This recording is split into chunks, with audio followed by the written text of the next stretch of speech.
Please could you estimate for me the market size for sofas in the UK?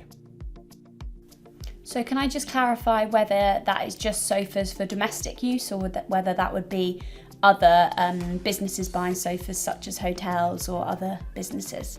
For this exercise, let's suggest that the focus is the domestic sofa market only.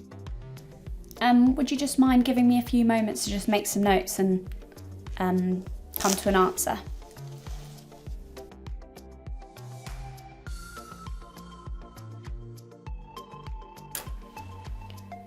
Okay, so from my calculations, I have gone with that there's 65 million people in the UK, and the average household is going to have about 2.5 people per household. So there are about 25 million households within the UK.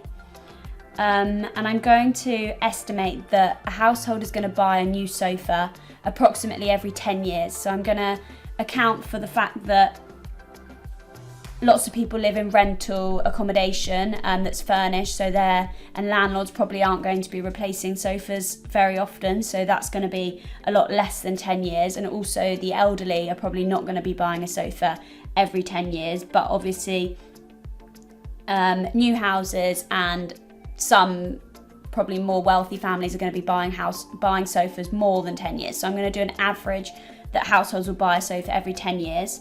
So if there's 25 million households, that will be 2.5 million sofas being bought per year if a household on average buys a sofa every 10 years.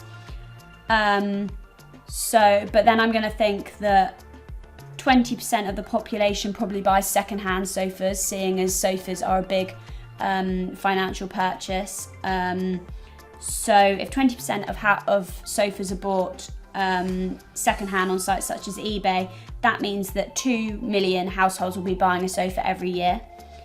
And I'm going to say that the average price of a sofa is probably about £500. So obviously luxury sofas will be much more, but also as a sofa is a big financial constraint, cheaper sofas do exist. So I'm going to say on average the sofa is £500. So if 2 million sofas are bought each year for £500 per sofa, I've worked out that the sofa market in the UK per year is going to be £1 billion. I can see that 1 billion is a big figure, but I think from the amount of people in the UK and the fact that the home furnishing market is a really big market, I think 1 billion sounds like a pretty sensible figure.